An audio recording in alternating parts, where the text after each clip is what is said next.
Salam guys, hope everyone's doing well. We're back with another video for you guys. We know we said we're going to keep the videos rolling, but we've been a bit lazy within it, let's be honest. It's not lazy. No, we've had stuff going on. Yeah. But yeah, we're back with a new video for you guys. And I feel like you guys like the, well, we were comparing different breeds, so that's what this video is. And it's going to be the Volkodav versus Kutta. Yeah, we'll do the Volkodav and Kutta. Yeah? Yeah, I think that sounds yeah, I think that's what you lot wanted to see. So we didn't put a poll up in the comment section. The amount of feedback we had, and everyone wanted to go on about Volkodav and Kutta, so like, why not? We'll do a few lots. So well, we'll get straight into it, and I think the way we'll structure it will be similar to the previous video. So we'll start with the information on the breed first. So quickly, the Volkodav. For those that don't know, it just basically translates to wolf killer in Russian. But recently, it's actually became like a breed itself. Yeah, it's a Caucasian Shepherd, but it's a Volkodav. They call it the Volkodav Shepherd dog. And it originates in the Caucasus, north of Georgia, around Dagestan, Chechnya, and that bit of Russia as well. Livestock dog, and the Kutta, that's from our national home. Our motherland. Our motherland, you could say, Pakistan. So it's Pakistan. Well, Punjab. Kutta, it's in the Punjab. It's in the Punjab, so like India and Pakistan. Yeah. So, yeah, giant dog, more mastiff, Molosser orientated. Can be used for livestock, but mostly is used for like guarding purposes, cattle, like protecting cattle. Any other home protection, I think, and a bit of combat. Yeah, they're used for combat. But we'll get into that as the video goes on. So firstly, we're going to talk about the size of the dog. Now, both are giant dogs.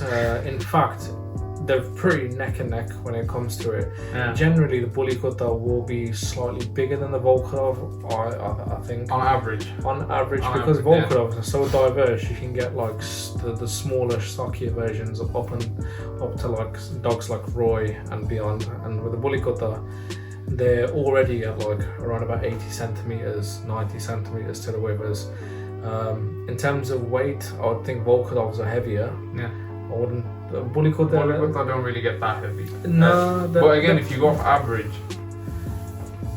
potentially Kutta may be the big one, I think. Yeah. I think off average. There's only a certain few Volkodav you'll see, even back home, where they're like. Yeah, like the optimum size for a Volkodav is like 75 kilos. With all livestock dogs, that's the kind of weight you want to be at. Anything more, then it's kind of like in ratio and comparison to the size of the dog. There's always dimensions. Whereas the Kutta, you're looking about 70, 75 kilos as well. But they're going to be like what? Like that is what the weight will come as, and it's like, that's the size of them in a sense. Yeah, so for that one, I think that's a 50-50. That's neck and neck, to be fair. Neck and neck. Oh, but this is my only but on that. The reason I was only I'd say Volkodav for the size is purely for the fact that you can get the above a meter, you can get over the 100 kilo mark, and they can still be healthy at that weight and height range. A disclaimer for you guys: we're not competing. We're not like at the end. We're not going to say okay, the Volkodav's better than the Kutta. We're not saying that. This is just like we've got different stats. We're just gonna compare them, and then, like I said, I want you guys to comment down below on what your thoughts are on it. I think that brings us on to the next thing, which is like maneuverability of the dog. I don't think a Kutta is that maneuverable, I'll be honest. Yeah, because it's such a big dog, it's long. Like they can maneuver, because I know there's going to be a lot of people out there that are going to think, well, no, actually, I've seen them maneuver. Yeah, they do maneuver, but I don't think I can compare most things to like livestock dogs, because livestock dog's got to maneuver up a terrain, down the terrain, different sorts of terrain. Whereas like a Kutta or like other Mastiff breeds, they're more like on a flat, even a flat land. They're on the same sort of land. You know what? How I'd compare it? I'd say that with the livestock dogs, they're big dogs they're big dog, but with the maneuverability of small. So like it's almost like a heavyweight with a flyweight's ability of moving around. The Kutta is a heavyweight. That's a heavyweight. Yeah.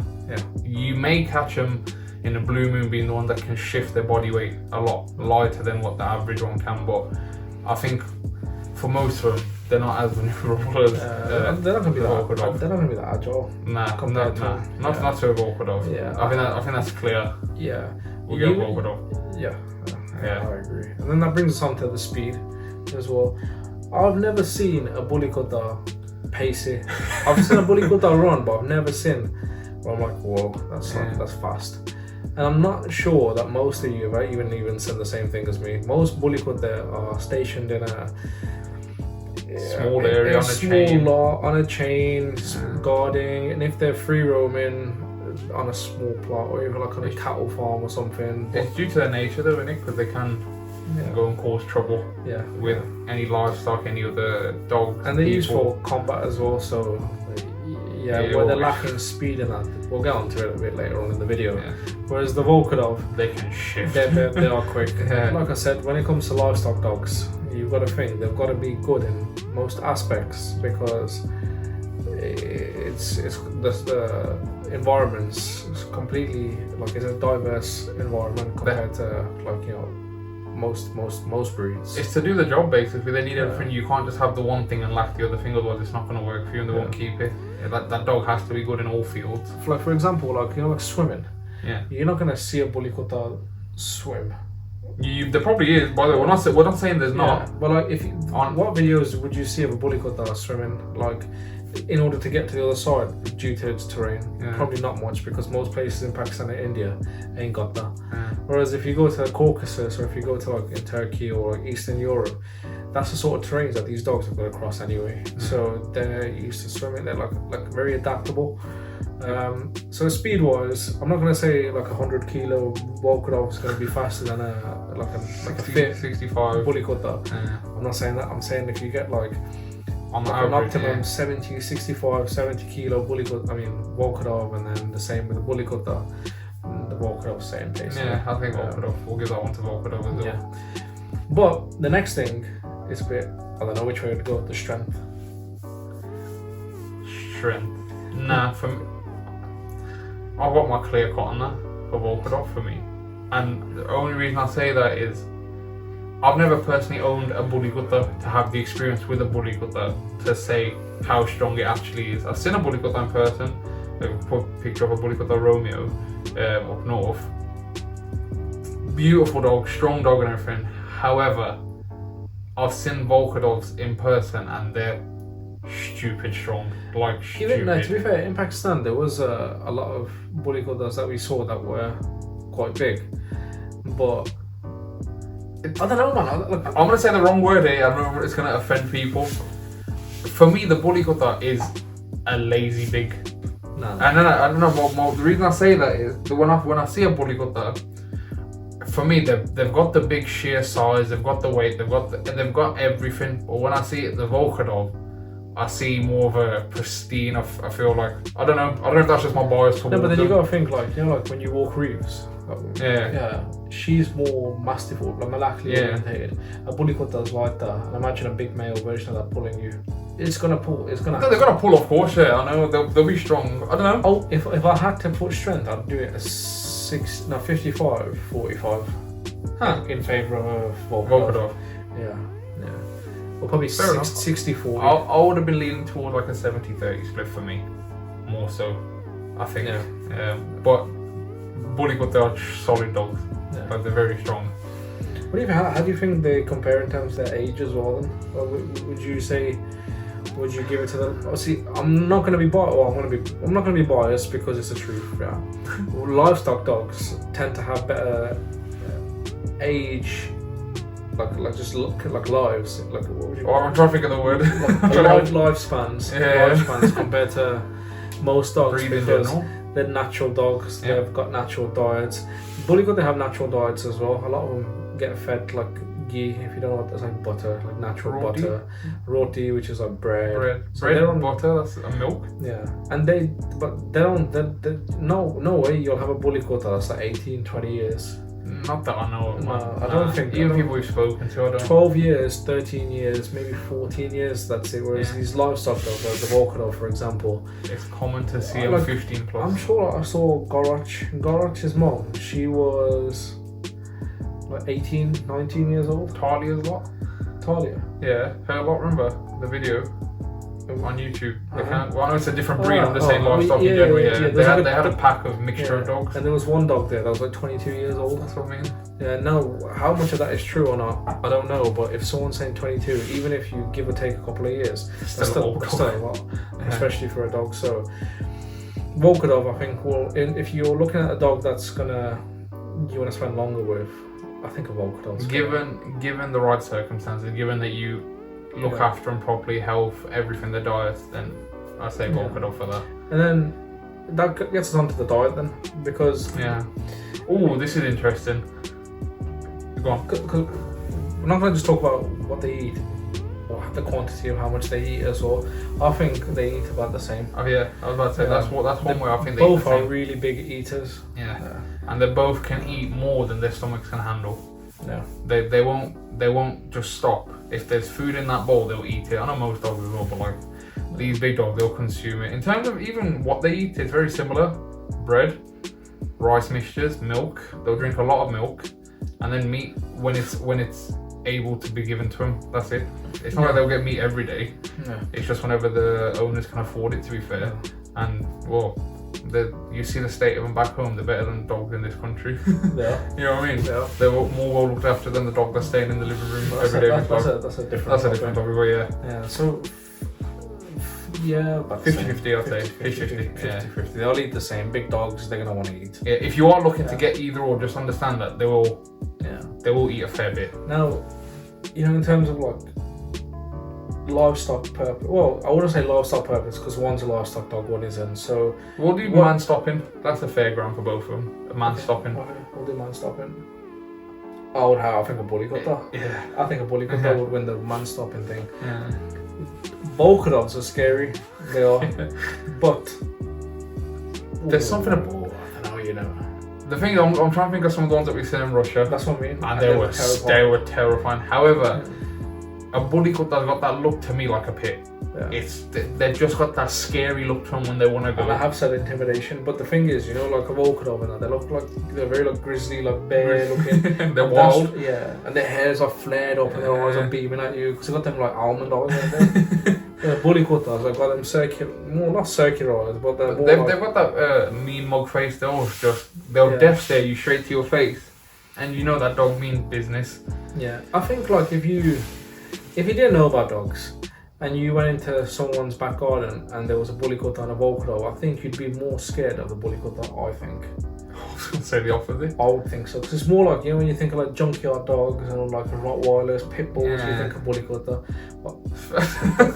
But if you see a big grizzly thing, that's what you'd be scared of though. I think for intimidation factor, they're both on par. Actually, no, I think I'd choose bully Kutta because Volkodavs, what you'll notice about livestock dogs, a lot of them come across as very friendly looking when they're coming towards you, like big, soft, friendly. That's what you'd assume. Yeah. But really, they ain't. They've got evil intentions. Whereas a bully Kutta, when's the last time you seen a bully Kutta look at you in a good, like, happy way? That's true, yeah. They've always got that same mug, serious. I think for intimidation factor, though, they're both scary dogs. Yeah. Like, they both can do the job. They can both stop a human, no problem. But I think if we were to lean towards one, I'd have bully Kutta 55, 45. Yeah. I'd probably say more, yeah. Yeah, 50, 60, 40, something like that in terms of man stopping for a bully Kutta. Yeah, we'll give that one to bully Kutta. Yeah. One thing that we mentioned in the previous video was the general ownership of these dogs. I think both dogs aren't really recommended for first-time owners. Even if you have got experience, you need to have experience with big dogs and you need to know what you're getting yourself into. It's not a sort of dogs where you can go out to your dog park, let the dog off. You can't. You can't. When it's a baby, you can. Baby, to socialise it so it knows, but at one point, when puberty hits, you're gonna know that this dog just wants to Don't socialise it like that. It's not a dog. The simple answer. Livestock dogs, they act like wolves. They're more closely related to wolves than most dogs, and a wolf has a hierarchy in place in its pack. Volkodavs and other livestock dogs, they've got the same situation, so they're going to choose an alpha and there's going to be like a beta, omega. Every dog's got a role. The bully Kuttas, there's not many of them in a pack. There's just one or two. You're never going to have like two males together, rarely. But the thing with the bully Kutta, it's such a dominant dog that it wants to be. It just wants. It's a bully. It's in the name. Yeah. It's in the name. Oh yeah, the bully. Yeah, and in terms of cost, they're both expensive dogs. In terms of if you want to bring them over into like Western Europe. Yeah. Mostly because of the logistics. The cost of the dog's not much, but the logistic prices are very expensive. For example, getting a dog from Russia, you can imagine that it's not like in Moscow or St. Peter. It's literally in the boonies. It's in the boonies. In the mountains somewhere. In Pakistan, the situation over there is a bit more difficult in terms of paperwork and that. So getting them sort of dogs sent over here, you need like a trusted source. You need to know where you're getting a dog from. Make sure that it's like healthy, legit. You're not getting scammed, and then once it comes over, that's a lot of money. Yeah. So and then even when you get it, food. Then we got to the food of the cost. The cost of food is like cost is going to be the same when in terms of for both of them. Yeah. You know, like if you've got like a normal big setup, then I think in terms of cost, big kennel, you need secure fencing. I think you just like I said, you need to know what sort of dog you're buying. You're not buying any just like your mainstream like Rotties or Shepherds. I think the main thing like I said by the couple of videos I've done myself. You need to make sure you've done enough research on the breed. Yeah. You've done thorough research on the breed, what you're getting yourself into. But even on that point, it's like like if you have a degree, you do your degree and you've got a paper qualification where you think you know everything about. It's when you get hands on. Yeah, but when you get hands on, your degree doesn't really mean anything. It's just a stepping stone of you being like, hey, look, I've got the theory behind it. I'm gonna get the practical side to it. And then once you get the practical side, that's when you realise you don't know anything. And then it's all like a learning stage. Because we knew a lot about the dog beforehand, but when you get it, you're like, oh no way, it doesn't.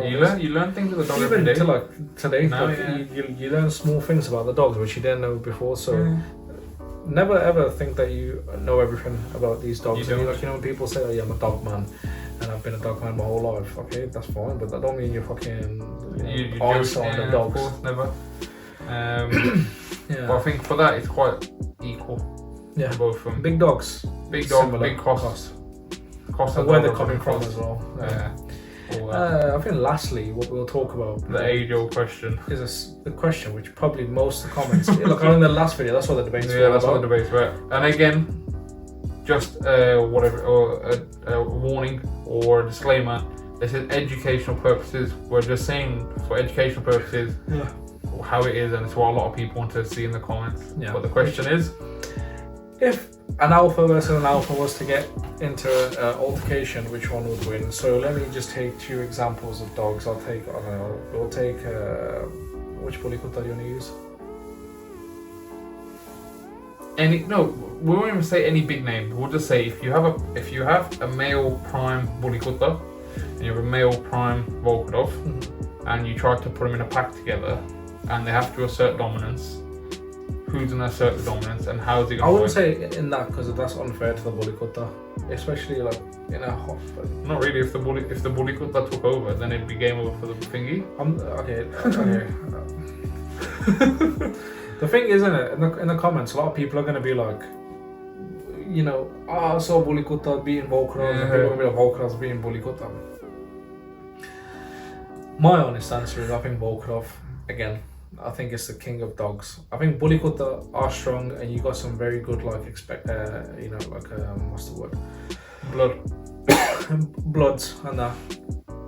But the thing that I think about when it comes to combat is where the dog's grown up, like where the dog originates from, the environment that it's grown up in.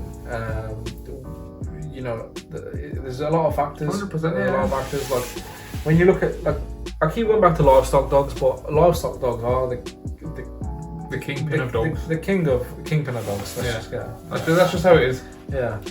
Let's take the Volkodav for example. It's up in high altitudes. It's gonna have to have a thick leather coat to withstand that sort of temperature. 100%. it's gonna have to have the right amount of muscle to weight ratio in order to be able to do the maneuverability and with high mass and muscle, but endurance as well. endurance. Yeah, it needs to have a good fucking set of teeth, a good bite as well. The lungs of it need to be big enough to store all that at that high altitude. Yeah, it needs to be like his senses and everything. Like you know, people are gonna rinse us in the comments. We're like flipping just riding on Volkodavs. No. Bully Kutta, they've got good pain tolerance. They've got a very good pain tolerance. So when you watch them compete against each other, and with like other boys and that, you'll notice they can take a bit of a beating before they give a beating, and they're like more wrestling dogs. Bully Kutta, they're like, you know, they'll like they grip on, grip down, take down, and whatever. But in my opinion, the thing is, isn't it? So with livestock dogs, because it's so similar to wolves and that, they know where to bite and where not to bite. Whereas when you look at like pits and like, you know, like dogos and tosas and all that, they tend to go for the face a lot and the chest area. Whereas the Volkodav, they're gonna go for your neck, they're gonna go for your privates, your tail, ears, they're gonna go for those. Stomach. And that's where the vital. Yeah, it's more vital. I just think that just because of that, the Volkodavs are gonna be slightly bigger as well. I mean, the one thing that I always say is, I know they've got a good pain tolerance. The same with pits and whatever. Their coat.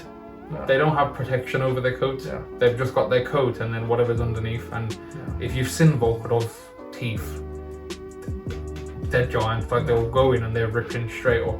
So I would give it to Volkodav. And like I said, I'm happy to debate someone. I can't wait to see the debates in the comments about this. Yeah. It's all for learning anyway. So you know what I memean. And then I think lastly we'll just be like, what's your like overall opinion on would you have if a Bully Kutta? No, would I just own it? Would you own a Bully Kutta? 100%. Would you? Okay. Why? I've always said I'd love to have a Bully Kutta, and I'd love to have a Volkodav in a pack though. I've always wanted to blend them in a pack. If I could only have one, I'd have a Volkodav. If I had a Bully Kutta, I'd have to have one from Romeo. Yeah, not from Romeo. Romeo's a dog's name. Well, the owner, I can't remember the guy's name, but his Instagram Bully Kutta Romeo. He's got Shikari Kennels. Shikari Kennels. He got litter at the moment, actually. Yeah, so if anyone's interested in anything, pups or anything, go ahead and check him out. But I liked Romeo. When I saw him, I was like, if I had a Bully Kutta, I'd have it small, stocky like that. That's the sort of dogs that I prefer. Yeah. But if I had to choose between the two, I'd choose Volkodav just because I'm biased towards them. So that's that. Oh yeah. Yeah, but I think that's pretty much it for the both. Comparison. Like, it's just a discussion on what's our thoughts on, you know, certain elements of each dog. So if anyone has anything different to say to this, if we've said something that you don't agree with, put it down in the comments. This will all be one learning thing for everyone. If you guys want us to come check out your Bully Kutta, like if you're in Pakistan or India, and you want to tell us about how fucking quick they are or whatever, let us know. Because actually, to be fair, going back to the point, there's different Bully Kutta types in it. Oh, yeah. There is a type, I can't remember what it is, it starts with the N, but it is the slender, athletic look, which has got more of the greyhound and, you know, the whippet sort of. I've got a word in my head, but I don't want to say it because I've completely butchered it. So I'm not gonna... So they are. Like, you put a picture up for people. Of what? In the edit of that type of. Yeah, I'll put it up. So, but yeah, hopefully you like the video. Comment down below what you think, and you know, if you've got any ideas of what's next, what we should compare these dogs to, or any video ideas, drop it down below. Yeah. So yeah, inshallah we'll see you for the next video. Allah Hafiz.